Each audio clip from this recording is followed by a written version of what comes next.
Chicago Sky, y'all stink, bro. Y'all, look, there's trash and then there's trash. You know what I'm saying? But look, man, the Chicago Sky got destroyed by the stud buds. Everybody watches the stud buds. Shout out to Courtney Williams and Tisha Eiderman, man. Listen. Stud Buds stood on business today. Nafisa Collier stood on business today. They destroyed. For the magazine covers, the endorsements, and the never-ending hoopla.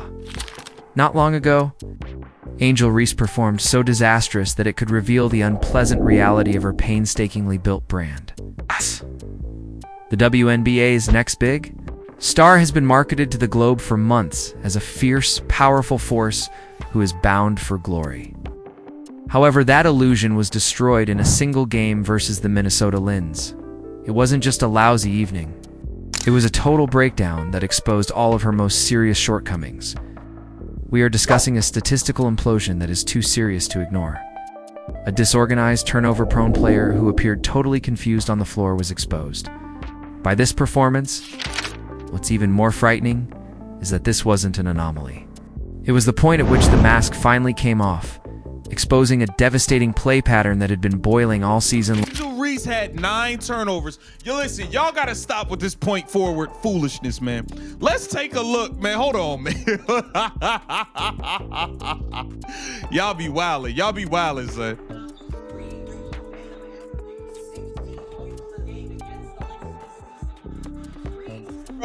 Bruh, come on, man.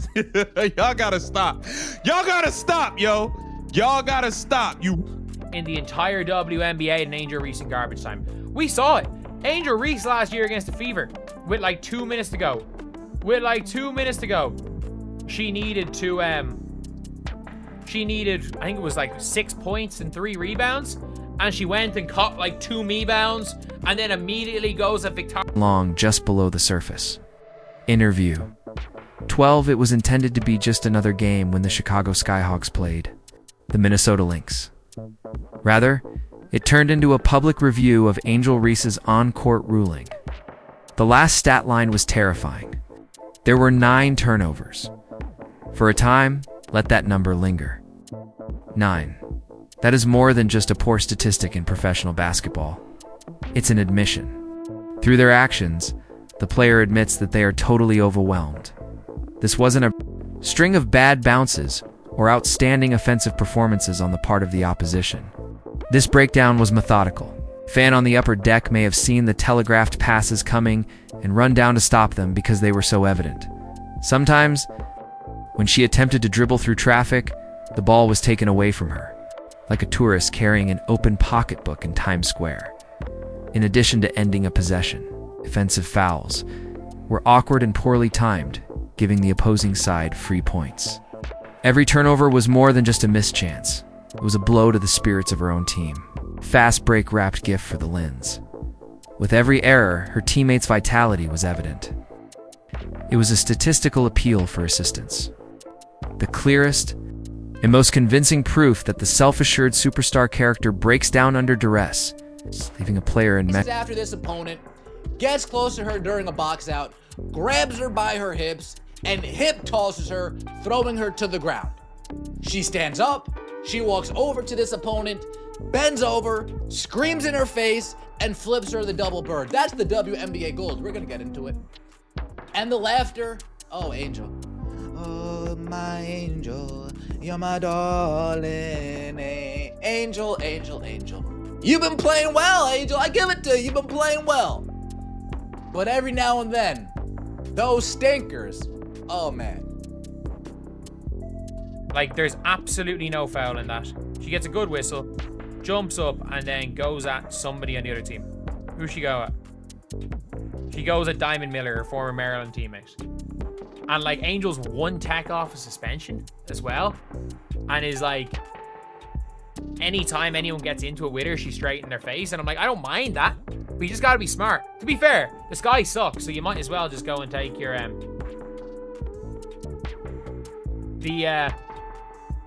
I'll say enmeshed in her own self-created misinterview.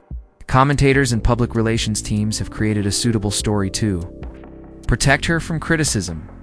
Angel Reese is developing into a contemporary facilitator and a point forward. It's a smart marketing word that evokes visions of basketball stars with the ability to plan an entire offense, such as Nikola Jokic or Sabrina Ionescu. The sole issue is that giving Reese this label is entirely fictitious. The attack stops when she gets the ball in the high post, comes screeching to a stop. She creates a logjam that stifles all movement by planting her feet in the paint and turning into a human traffic cone. Her teammates must maneuver around her when they should be cutting and moving. Their attacking strategies are evolving into last-ditch escape schemes. Every time she tries to help, it's always a gamble.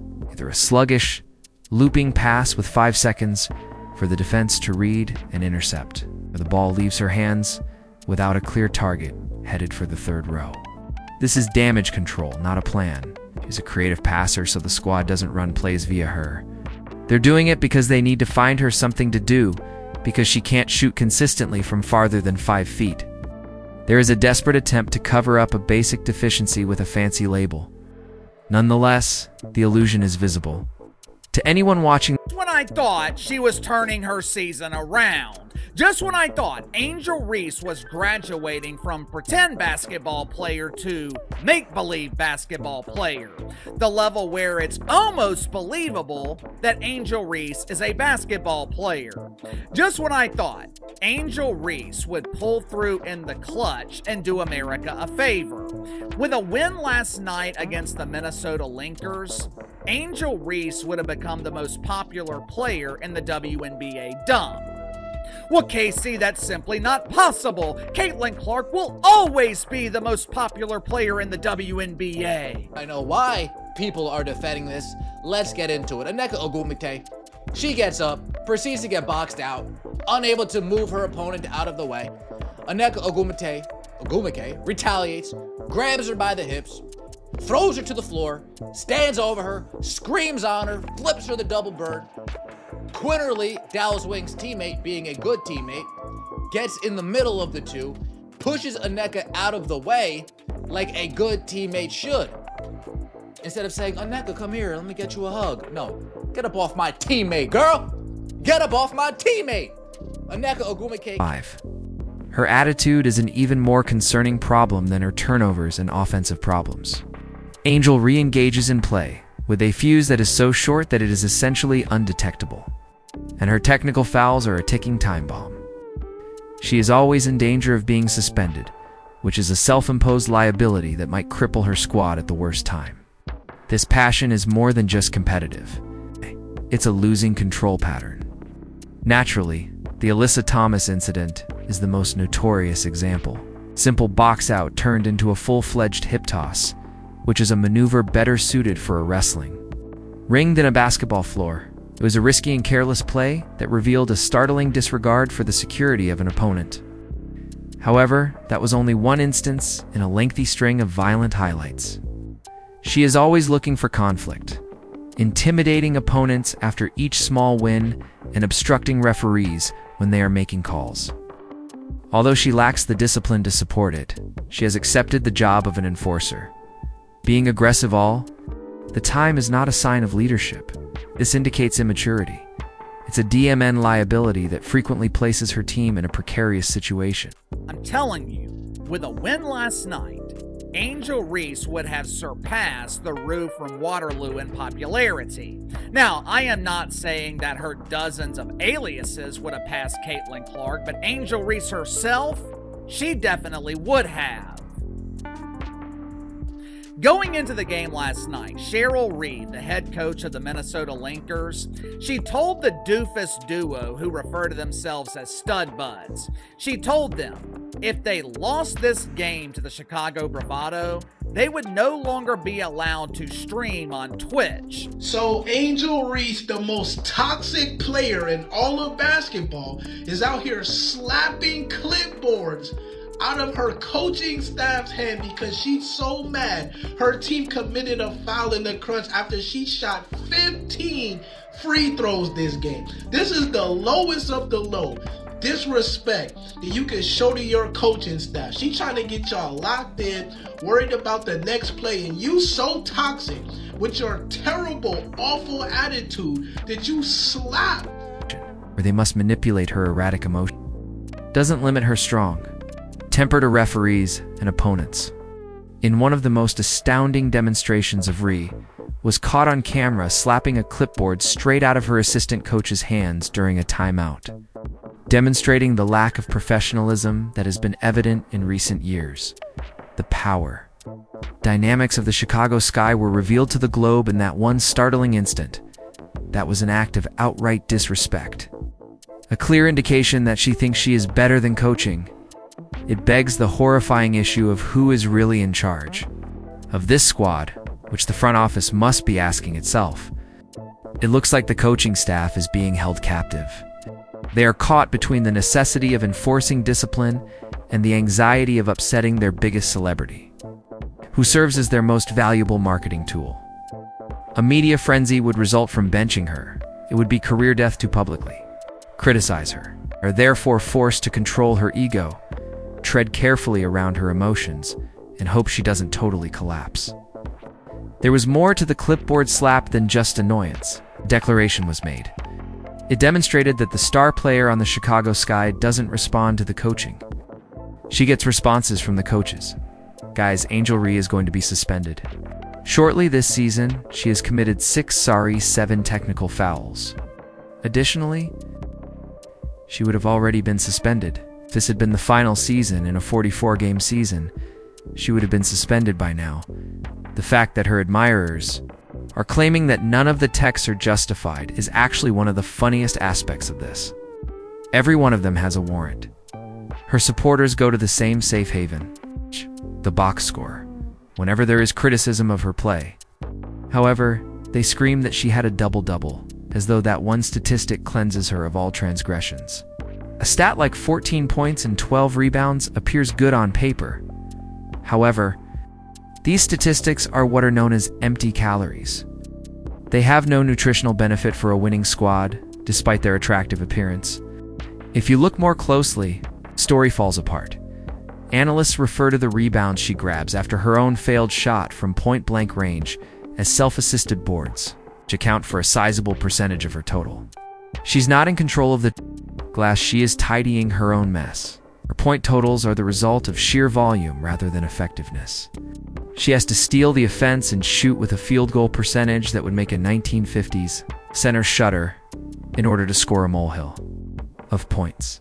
When a blowout loss and a game-high number of turnovers accompany a double-double, it is pointless. A statistical illusion that obscures the reality that her overall influence on the game was largely negative. It's fool's gold. While her team is struggling, she is occupied with tagging her stats for the post-game graphic. How are you all doing? I simply want to take a moment to talk about this girl, Angel Reese. She has been all over my timeline. Instagram, TikTok, Twitter, and her X. She constantly pushes others and does this and that. She is constantly involved in controversy. Let me to quickly address this matter. What is it like to be a professional athlete? For example, is it possible for us to take a moment to stand back and simply examine this situation? What on earth makes this woman a professional athlete? She is the worst basketball player I have ever seen in all of the clips that I have watched. The Angel Reese that is sold to the general public and the Angel Reese that appears on game day differ greatly. She has gained prominence due to the league's and the media's PR machine's need for fresh talent and exciting rivalries in order to portray themselves as two equal titans vying for control of the WNBA. They have created a rivalry with Caitlin Clark, although the narrative is based on a false equivalency. It nonetheless draws clicks and ratings. Commentators will go out of their way to compliment her intangible qualities, highlighting her presence and enthusiasm. They readily overlook the fact that her presence typically clogs the paint and that her vigor frequently results in a careless foul. Highlight reels are a masterwork of deceptive editing, displaying a strong layup with the 3 turnovers that came before it expertly clipped away. Because of this, casual admirers who just view the carefully chosen clips are led to believe she is an all-powerful, unstoppable force, distorting reality. However, the reality is inevitable. Indeed, although I adore black folks, I believe that we occasionally overplay the race issue. It's not racial. It has to do with sports. This relates to athletic prowess. Do you understand what I'm saying? Additionally, given her range, three-point shooting, and other skills, Caitlin Clark's game is strikingly similar to Steph Curry's. And then you look at Angel Reese. Her own comrades are ultimately the ones who bear the brunt of this dilemma. They are compelled to play basketball in a constrained, cautious manner while continuously preparing for the inevitable error. When Reese has the ball, pay attention to their body language. You can sense the hesitancy in their cuts, the brief pause, as they question whether a pass will be catchable or not. Playing with a live grenade is analogous to this. It's impossible to predict when it will go off. Her limitations require a complete reworking of the offensive plan, because the lane is always occupied. Players who are superior shooters are benched, and plays that call for fluid movement are abandoned. Stormed, forcing the ball to a player who finds it difficult to do anything effective with it turns the offense into a slow, predictable grind.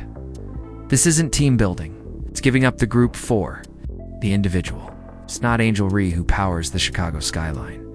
She is the team's emergency brake, always being pulled at the worst possible moments and halting the team's progress with a painful screech.